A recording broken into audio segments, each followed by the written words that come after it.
kailaliman ng Land of Dawn, isang hukbo ng mga halimaw ang naghahari, ang Abyssal Army.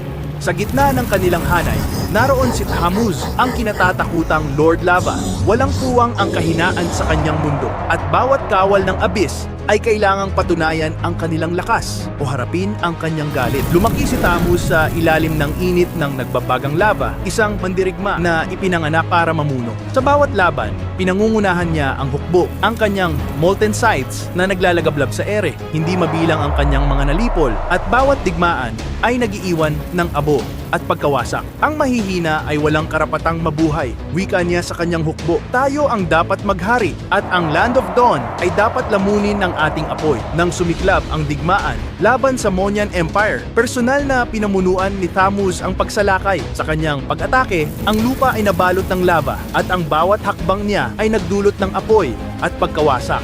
Ngunit sa kabila ng kanyang lakas, ang mga kabalyero ng Monyan Empire ay nanatiling matatag, pinangangalagaan ang kanilang kaharian sa ngalan ng liwanag. Habang nakikipagdigma, hindi maalis ni Tammuz ang tensyon sa kanyang hanay. Si Alice, ang reyna ng Abyss, ay may sariling plano para sa dominasyon. Si Selena, ang Abyssal Witch, ay tila hindi lubos na sumusunod sa kanya. Subalit, hindi inalintana ni Tammuz ang mga ito. Para sa kanya, ang tanging mahalaga ay ang digmaan at pagkawasak. Sa isang laban, ginamit ni Tammuz ang kanyang ultimate ability, Cauterant Inferno. Ang kanyang katawan ay nag-alab at ang init nito ay sumira sa lahat ng bagay na nasa paligid. Ang kanyang mga kalaban ay isa-isang bumagsak. Ngunit sa likod ng lahat ng ito, may naiwan siyang tanong sa kanyang isipan. Hanggang kailan niya mararamdaman ang ganitong kaluwalhatian? Sa gitna ng digmaan, si Tammuz ay nanatiling halimaw, walang puso, walang awa. Ngunit ang kanyang galit ay tila walang katapusan. Siya ba ay magpapatuloy hanggang ang buong mundo ay lamunin ng kanyang apoy?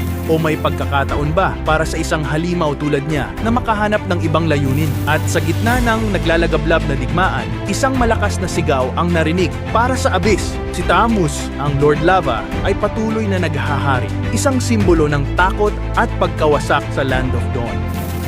This is my domain.